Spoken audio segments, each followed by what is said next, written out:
दोस्तों आज के इस वीडियो के अंदर हम एक ऐसे बिजनेस टाइप के बारे में बात करने वाले हैं जो कि आने वाला फ्यूचर है। जिस तरह से कि देखते हैं कि आजकल पेट्रोल पंप का बिजनेस करने के लिए लोग लाइन में खड़े रहते हैं, उस बिजनेस को करना चाहते हैं। वैसे ही आने वाले समय के अंदर इलेक्ट्रिक व्हीकल चार्जिंग स्टेशन का जो बिजनेस है उसके लिए भी लोग लाइन लगाने वाले हैं। लेकिन आप मेरा वीडियो देख रहे हैं और अगर अभी से आप ये चीज़ समझ जाते हैं और अगर अभी से आप ये चीज़ को शुरू कर देते हैं तो मुझे नहीं लगता है कि आपको आगे बढ़ने से कोई रोक पाएगा। तो दोस्तों आज के इस वीडियो के अंदर हम बात करेंगे कि ये जो इलेक्ट्रिक व्हीकल चार्जिंग वाला जो बिजनेस है वो कैसे किया जाता है, मतलब कि इसके अंदर आपकी एलिजिबिलिटी क्राइटेरिया क्या है, आप कहां से खरीदेंगे, कैसे खरीद सकते हैं, क्या क्या चीज़ों की रिक्वायरमेंट होगी आपको इलेक्ट्रिक चार्जिंग स्टेशन के व्यापार को करने के लिए, उसके साथ में आपको कितना इन्वेस्टमेंट लगेगा, इसके अंदर आपको आरओआई क्या हो गया, मतलब कि आज अगर आपने इन्वेस्टमेंट कर दिया तो आपको जो आपने इन्वेस्ट किया है वो पैसा कब तक मिल जाएगा वापस से, और उसके साथ साथ में आपका प्रॉफिट कितना जनरेट होगा। सो पूरी डिटेल के साथ में आपको इस वीडियो के अंदर बताने वाला हूं। अंत तक हमारे इस वीडियो को जरूर देखिएगा ताकि आप खुद अपना बिजनेस शुरू कर पाएं या फिर आपके पास आपके कोई रिलेटिव्स हैं, आपके कोई फ्रेंड्स हैं, उनको इस बिजनेस के बारे में सजेशन दे पाएं। तो दोस्तों चलिए इस वीडियो को शुरू करते हैं।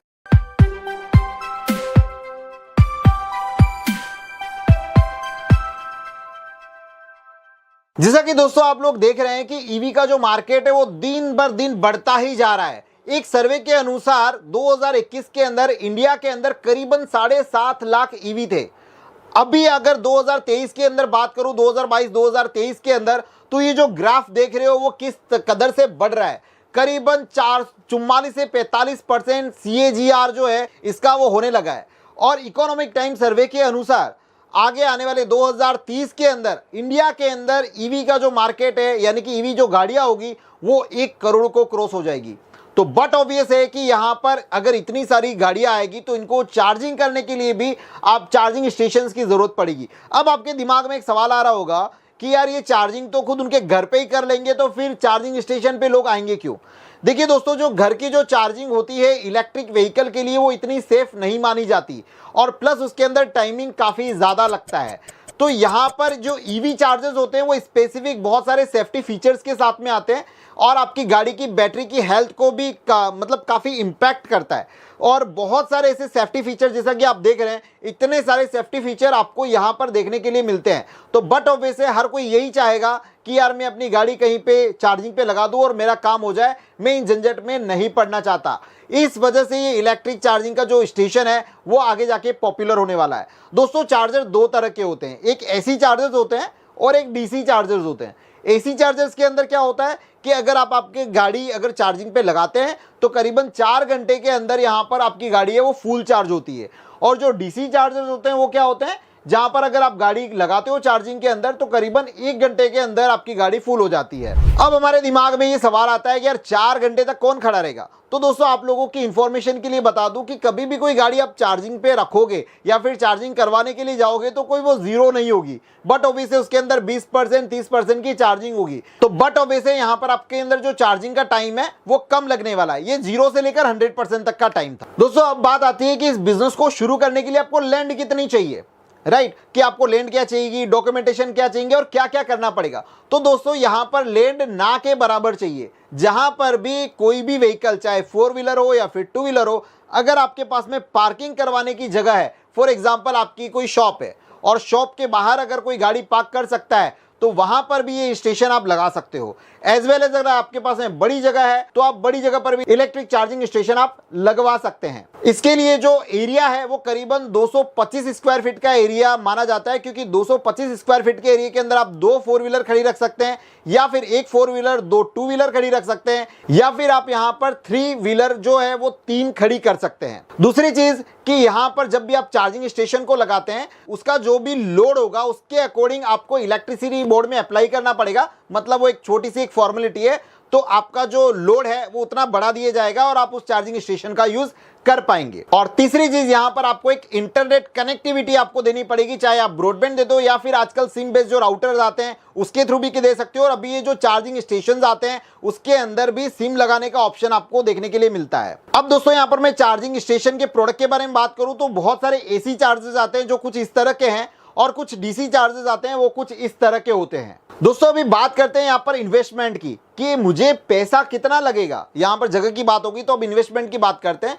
तो इन्वेस्टमेंट में अगर यहाँ पर मैं मोटा मोटी आपको आइडिया बताऊं तो वैसे तो 45,000 रुपए से चार्जिंग स्टेशन शुरू हो जाता है, लेकिन हम इसको कमर्शियली लेके जाने वाले हैं, बट वैसे हमको इससे बिजनेस करना है तो आपको करीबन 1 लाख रुपए के आसपास का इन्वेस्टमेंट करना पड़ेगा। अगर आप 1 लाख रुपए का इन्वेस्टमेंट करते हो यहाँ पर तो आपको एसी चार्जर मिलता है।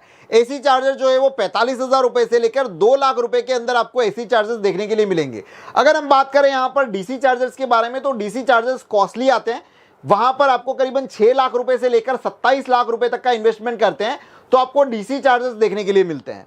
अब यहां पर बात करें कि यार इतना पैसा लगाएंगे तो बट ऑब्वियस है कि हमारा जो आरओआई है वो कैसे बनेगा। यहां पर मेरे पास में एक चार्ट है जो आप यहां पर समझ सकते हैं कि अगर आप 1 लाख रुपए का इन्वेस्टमेंट करते हैं बराबर, अब इसके अंदर जो आपका यूनिट का रेट होता है वो यूनिट का रेट अगर आप यहां पर 16 रुपए रखते हैं, जो एक बहुत ही नॉर्मल है, आपका वैसे होता 8 रुपए है, अप्रोक्सीमेट की बात कर रहा हूं, हर स्टेट के हिसाब से अलग अलग हो सकता है। अगर 8 है तो आपने यहां पर जो ईवी चार्जिंग का पर यूनिट का जो कॉस्ट रखा है वो अगर 16 रुपए रखते हैं, और आपका जो यहां पर चार्जिंग का जो टाइम है जैसे कि 24 घंटे वैसे ये चलता है, लेकिन फिर भी हम इसके अंदर मान के चले कि आप 12 घंटे आप इसको एक्टिव मोड में रखते हो और उसका सिर्फ 10% भी अगर आप यूज करते हो, राइट, कि सिर्फ 10% मतलब कितना हो गया कि रोज की आपके पास में सिर्फ एक व्हीकल आ रही है और जिसको आप सिर्फ 2 घंटे के लिए चार्जिंग पे लगा रहे हो या फिर 1.5 घंटे के लिए चार्जिंग पे लगा रहे हो, फिर भी आप यहां पर 1 साल के अंदर करीबन 48,000 रुपए कमा सकते हैं।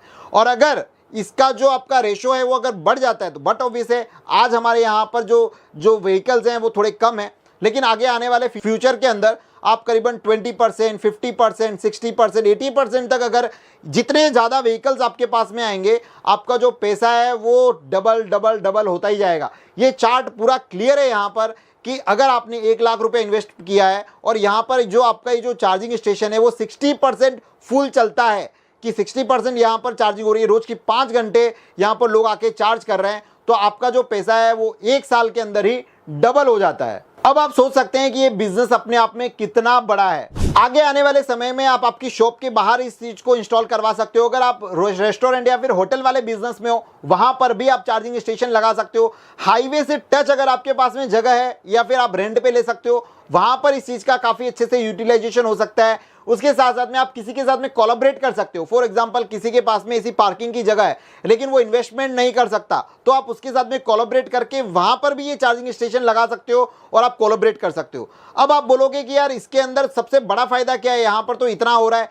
तो दोस्तों यहां पर एक चीज बताऊं, जो सबसे मेन फायदा है इस बिजनेस के अंदर कि ये अनमेन्ड है, मतलब यहां पर आपको कोई भी आदमी को खड़े रखने की जरूरत नहीं है या फिर आपको खुद को वहां पर जाने की जरूरत नहीं है। अब आप पूछेंगे यार तो फिर ये ऑपरेट कैसे होगा, तो दोस्तों यहां पर ये जो चार्जिंग स्टेशन कंपनी है उसे इस चीज को यूज कर सकते हैं। अगला सवाल आता है कि इसके अंदर मेंटेनेंस कितना लगता है। दोस्तों इसके अंदर जो मेंटेनेंस है वो करीबन आप जितना भी इन्वेस्ट करते हो, जो भी चार्जर लेते हो, उसका 5% से लेके 10% तक आपका मेंटेनेंस चार्ज यहां पर रहेगा। सो दोस्तों ये था पूरा का पूरा एक मॉडल जहां पर आप आपके बिजनेस को शुरू कर सकते हैं। चार्जिंग स्टेशंस के आप यहां पर ऑनर बन सकते हैं, अपना बिजनेस बहुत ही कम इन्वेस्टमेंट के अंदर शुरू कर पाएंगे। मुझे लगता है ये जो इन्फॉर्मेशन है आपके लिए सफिशिएंट रही होगी कि आपको इस बिजनेस में आना है या नहीं आना है। और ज्यादा जानकारी के लिए डिस्क्रिप्शन के अंदर मैं आपको नंबर भी दे रहा हूं और लिंक भी दे रहा हूं, वहां पर जाकर आप इसके बारे में और डिटेल्ड में जान पाएंगे। सो दोस्तों अगर आपको लगता है कि हमारा वीडियो आपको पसंद आया है तो वीडियो को लाइक करिएगा, चैनल को सब्सक्राइब करना मत भूलिएगा, क्योंकि हम हमारे इस चैनल के ऊपर इसी तरह से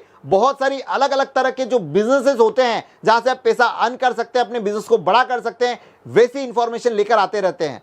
मिलते हैं किसी नए वीडियो में इसी तरह की कोई नई इंफॉर्मेशन के साथ में। तब तक आप सब लोगों का तहे दिल से बहुत बहुत धन्यवाद।